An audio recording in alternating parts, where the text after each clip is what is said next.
मुझे बहुत जोरों की भूख लगी है। तुम खाना कब बनाओगी माँ? पिंकी बेटी, थोड़ी देर और इंतजार कर ले। जैसे ही तेरे पिताजी पैसे लेकर आएंगे, मैं तेरे लिए खाना बना दूंगी।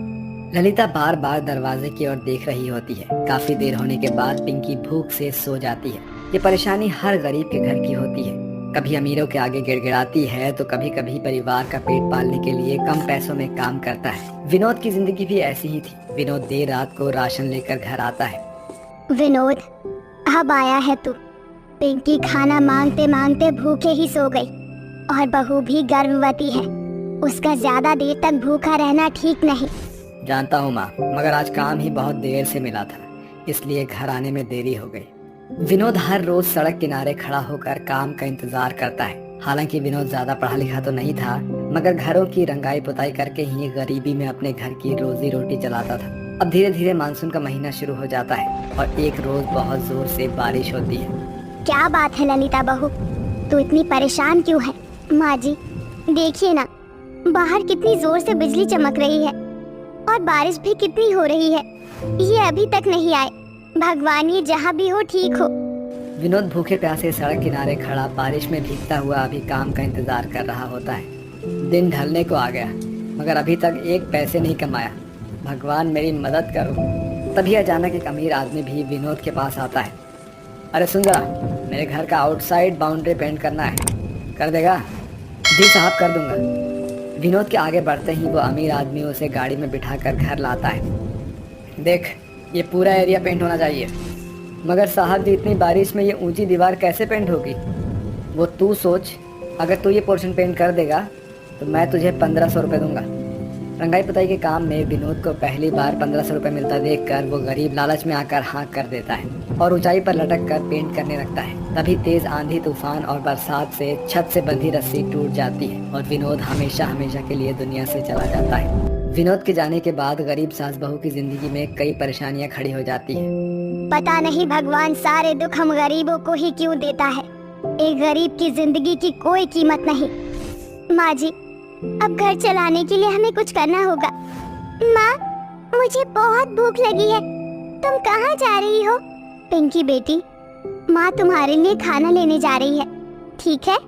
ये कहकर ललिता और सरला काम ढूंढने निकल जाती है और गरीबी से लाचार होकर सब्जी मंडी में सफाई करने लगती है। तभी ललिता देखती है कि एक व्यापारी सड़े गले प्याज को छांटकर जमीन पर फेंक रहा होता है। माँ जी, आप ठहरिए, मैं अभी आई। ललिता उन प्याजों को एक पॉलिथीन में भर लेती है। वहीं मंडी में झाड़ू लगाने के बाद सरला को 50 रुपए मिलते हैं, जिससे वो आटा खरीद कर घर लाती है। बहू, आखिर तू इन सड़े गले खराब प्याज का क्या करेगी? बताती हूँ माँ जी, थोड़ा इंतजार कीजिए। ललिता जल्दी से उन खराब प्याज के सही हिस्से को काट लेती है और नमक मिर्च अजवाइन प्याज में मिलाकर आटा गूंथ कर गर्मा गर्म प्याज के पराठे बनाकर अपनी सास और बेटी पिंकी के आगे परोसती है। ललिता के बनाए प्याज के पराठे पिंकी और सरला को बहुत ज्यादा पसंद आते हैं। वाह माँ, आपने कितने स्वादिष्ट प्याज के पराठे बनाए हैं। सच में बहू, ये प्याज के पराठे इतने स्वादिष्ट है कि इंसान पेट भर कर खाए। माँ, मेरी मानो तो आप प्याज के पराठे का ठेला लगा लो। गरीब सास बहू को पिंकी का सुझाव ठीक लगता है, जिसके बाद वो उधार आटा और मंडी से फेंके हुए प्याज को चुनकर घर लाती है और उन्हें साफ करके स्वादिष्ट प्याज के पराठे बनाकर फुटपाथ पर अपने प्याज के पराठे का ठेला लगाने लगती है। गर्मा गर्म प्याज के पराठे ले लो, करारे सस्ता प्याज के पराठे, 10 रुपए में 2 प्याज के पराठे। आओ आओ और खाओ गरीब सास बहू का बनाया सस्ता नाश्ता, गर्मा गर्म प्याज का पराठा। कुछ देर के बाद इक्के दुक्के ग्राहक प्याज का पराठा खाने के लिए गरीब सास बहू के ठेले पर आते हैं। अरे ओ बहन जी, जरा जल्दी से 2 गर्मा गर्म प्याज का पराठा तो दे देना। अभी देती हूँ।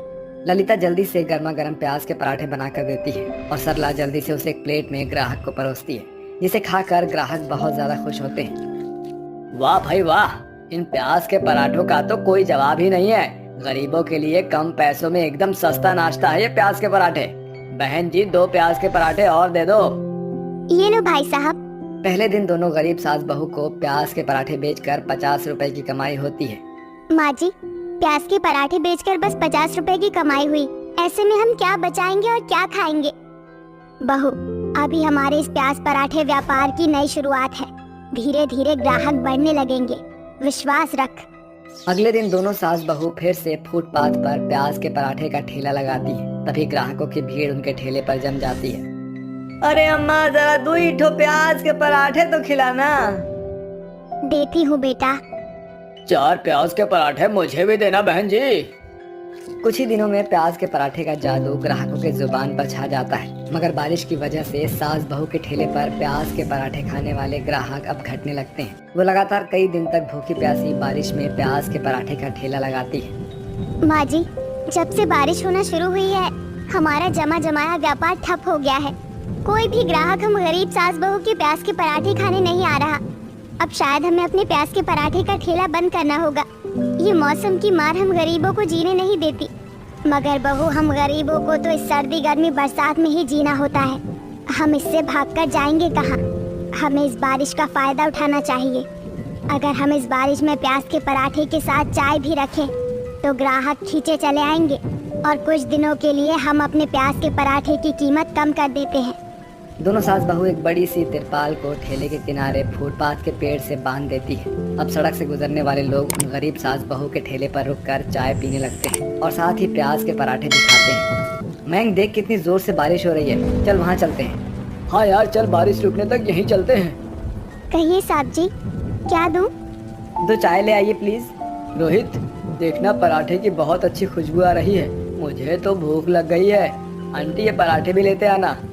जैसे ही दोनों गरीब दोस्त सास बहू के स्वादिष्ट प्याज पराठे खाते हैं तो कहते हैं, वाह आंटी, ये प्याज के पराठे तो बहुत ही डिलीशियस हैं। स्पेशली इस बारिश में तो इन प्याज के पराठों का स्वाद ही अलग मजा दे रहा है। 2 पराठे और दे दो। हाँ, ये लो। दोनों सास बहू ऐसे ही हर रोज बारिश में सुबह से रात तक प्याज के पराठे बनाकर बेचती हैं और अपना पेट पालती हैं।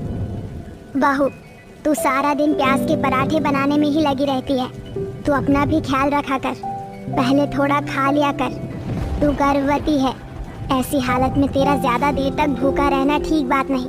मेरी मान तो अब तू पिंकी के साथ घर पर ही रहकर आराम कर। तेरी गरीब सास की बूढ़ी हड्डियों में अभी बहुत जान बाकी है। मैं अकेली ही प्याज के पराठे का व्यापार चलाऊंगी। नहीं माँ जी, मैं सारा बोझ आप पर नहीं डाल सकती और अपने बच्चों को अच्छी जिंदगी देने के लिए, उनके भविष्य के लिए मेहनत तो करनी ही है। मैं ठीक हूँ और अपना और अपने होने वाले बच्चे का ख्याल भी रख लूंगी। गरीब गर्भवती लाचार बहू गर्भावस्था में 90 महीने के आखिरी दिनों तक अपनी सास के साथ बारिश में प्याज के पराठे बेचती है और कुछ दिनों बाद एक बेटे को जन्म देकर फिर से पूरी मेहनत से प्याज के पराठे बनाकर बेचने लगती है। दोनों सास बहू अपने प्याज के पराठे के स्वाद से बहुत मुनाफा कमाती हैं और अपने रहने के लिए एक पक्का घर भी बना लेती हैं और आखिर में प्याज के पराठे का ठेला लगाना बंद करके एक बड़ी प्याज पराठे वाली रेस्टोरेंट खोल लेती है। इस कहानी में हमें सरला और ललिता की गरीब जिंदगी से ये सीख लेनी चाहिए कि हालात चाहे जैसे भी क्यों ना हो, उनसे हार नहीं मानना चाहिए, बल्कि सामना करना चाहिए और सफलता प्राप्त करना चाहिए।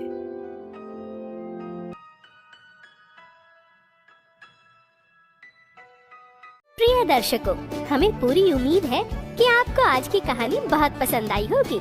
ऐसी कहानियाँ देखने के लिए हमारे चैनल को सब्सक्राइब करें और बेल आइकन का बटन जरूर दबाएं। और हाँ, वीडियो को ज्यादा से ज्यादा शेयर करें और लाइक करना ना भूलें। धन्यवाद।